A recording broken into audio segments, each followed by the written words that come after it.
Fur will be flying and feathers too as the Tigers and Jayhawks battle it out at the Border Showdown. Join this great rivalry at the new Arrowhead on Saturday, November 27th. Great seats are available for MU and KU at Ticketmaster.com or the stadium box office. As you guys know, this last game was a tough one for us up in Oakland. It was a game that was competitive. It was a lot of energy throughout the entire game, and unfortunately we came out on the losing end of it. But I know that we're all eager to make the corrections that we need to make because we put ourselves in some disadvantage. We put ourselves at a position many times that didn't help us because, whether it's me taking care of the ball at the end of the first half or not taking care of the ball on the kickoff, it's different situations where we just have to correct that as we move forward. But we've got another opportunity this week against a division opponent with the Denver Broncos at their place, and it's another big game for us. Matt, do you think, not only just because you guys won there in Denver last year, but the way you won it, can that carry over to this trip, this week, this game? I really don't think last year has anything to do with this year at this point. It's a completely different team. We are, and they are, from what we were last year this time. And so last year was great, and it built some momentum as we went into last off season. But in terms of where we are now, it's going to have no merit going into this game. Oakland really stacked up to stop the run. Right. Are you just expecting teams now to follow that blueprint? It'll be interesting to see how they approach us because we know that we've been running the ball well, and they did a good job last week. And we knew going in that they had a big physical front that was going to try to challenge us physically, and they did a good job stopping the run all day. And that just puts the onus on us, the quarterback and also receivers to go out and make plays and take advantage of those one-on-one opportunities on the outside. Can every team not do that and play zero coverage? Because you guys had racked up 200-plus yards on the ground, so you think, why isn't everyone doing this in the previous games, or does Oakland have some type of personnel that allows them to do it? Well, I think the teams have tried to do that. I think Buffalo was a good example as well, that they tried to stack the box and play a lot of man coverage on the outside, and we were able to hit a few big runs here and there. And so, but in terms of last week, they have great personnel. They have a lot of speed at the linebacker position, and also their front four is probably the most physical front four that will play all year. So, they just did a good job, and we got to continue to try to run the ball because that's something that we do well. You face Flowers every day in practice. What's your approach towards a quote-unquote shut-down corner and a Champ Bailey, and what's the game plan approach in terms of maybe staying away from him or not changing at all? Well, a guy like Champ Bailey, you've got to go into the game as a quarterback with great respect for a guy that has been to, however many Pro Bowls and has been playing for as long as he has and at the level that he has. So you go in and you know what his strengths are, and he's got tremendous ball skills. But at the same time, you can't be scared to go after him if the route says, "Hey, this is a cover." Excuse me, this is the coverage that we're getting, and let's go there and let's see what we can do. Will Charlie game plan away from an elite corner? I think from one week to the next, you look at the personnel that they have, and you try to take advantage of some mismatches that you can try to create on the offensive side of the ball. As a team, were you guys surprised that the Raiders were able to pull you into the way they do things, the penalties and just whatever? It seems like, they wanted a street fight and it kind of got into that mentality. Were you surprised after this team has been so disciplined and, so good all year, just kind of doing it a different way? Were you kind of surprised you could be drawn into that?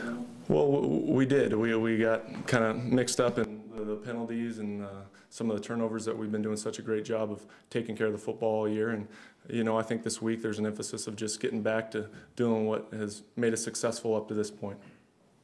You and Josh McDaniels obviously knew each other, very good friends and all that. You're a whole other year away from being on the same side. You played against him a couple of times. Mm-hmm. Has that relationship changed at all now that you've gone through a year and a half or so competing against each other? Well, I think it's changed just because you normally don't call the opposing, coach of an arch rival up and say, "Hey, what do you think of this and what do you think of that?" But I get to talk to him and catch up in the off season a lot of times. But when it gets to season, it's pretty much all business, and I've got a job to do, and I know that he's got a job to do. Coach just talked about right before the half, after the pick, you guys had an animated conversation on the sideline, and you hinted that maybe you were vocal in the locker room after that. Have you changed the way you approach those situations? Are you more vocal now than you were a year ago? I think in some cases I am. There's no doubt about it. And it's just the passion and the eagerness to want to win. And, you know, I was upset more with myself than anything else in that situation because you never want to give the defense an opportunity to make a play on the ball, especially when you have, you know, you're in field goal range and you have an opportunity to put some more points and further your lead. So I was more mad at myself, but as we went into the locker room, you know, it was just more of one of those situations of letting the guys know, hey, we're still up 10-0 and we're on the road and we just got to go out and play a good half of football. Matt, it's been about a year and a half since you came over here, and Denver wanted you, Casey wanted you, got you a little earlier than Denver might have. But what do you remember hearing about all that? I mean, you're obviously a pretty hot commodity before you came here, but you know, that whole issue with Josh wanting to come here and then kind of getting in the spat with Jay. What do you remember hearing about that and kind of all that ordeal? I just know that there's a lot of speculation out there, and there's a lot of rumors, and that had been going on for a while, ever since I was franchised at that point. And so I know that it was a crazy time, and I was just eager to find a home. And you know, looking back now, I just feel so blessed that I had the opportunity to come here and be part of this franchise and you know, get this thing going in the right direction. The party at the time wanted to stay with Josh. Before you came here, I mean, that seemed like it would have been a pretty comfortable thing to follow your former offensive coordinator someplace. You know, it's a good question, but to be completely honest, I think as a player, it was more one of those situations that I just wanted the opportunity to play again and be a starter, and I felt that I had the ability to do so, and anywhere that I was going to go, I was going to be happy about. How do you feel like it's worked out for you and also the organization that you wound up here, you and Mike wound up here? Like I said before, I feel blessed and feel lucky to be part of this organization, and it's been fun so far this year to kind of get this thing turned around, and we know that we've got a lot more work to do, but I think at the end when it starts going the right direction and we've accomplished some things around here, I think it's going to be all the more worthwhile. Will Todd get more input from you and Charlie and Romeo and Scott this week because of how familiar you guys are with Josh, or no extra emphasis? There hasn't been any extra emphasis up to this point. I'm sure if he has any questions that he'll try to come up and ask, you know, one of the three of us. Their defense has had some injuries. What do they look like on tape now? Well, watching them, I think the first thing that stands out to me is how veteran their secondary group is, you know, and it starts with Dawkins and starts with Champ Bailey, and I don't think they have one guy in the secondary that's under 9 years vested, you know, and that's pretty impressive when you look around the league because you don't see that a lot. So these guys are experienced. They've got great route recognition, and I think that's a strength of their team right now, and that's something that going into this game, that's something that we have to be aware of. And then in terms of their defensive fronts, they've changed a few defensive fronts. They've been 3-4, they've been 4-3, and right now going in this game is kind of the unexpected. We don't really know what to expect. How's playing in Denver different from playing in Oakland? That's great.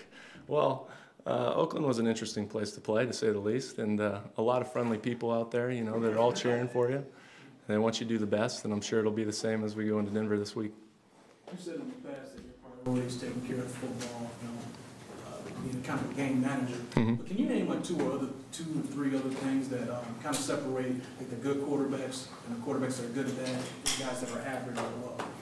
Well, I think as a quarterback, I think taking care of the ball is important, but I also think you have to make plays, and you also have to be accountable when it comes down to crunch time. And you know, when you get the ball and you've got 2 minutes to go, or you get the ball and you're down and need a score, I think that's a lot of times what good quarterbacks are judged on. With that said, was the Buffalo game, was that a good moment for you? Where you know what I mean? I think so. I think it was a good stepping stone for me in the right direction, and hopefully there'll be many more of those to come. Okay. Thanks.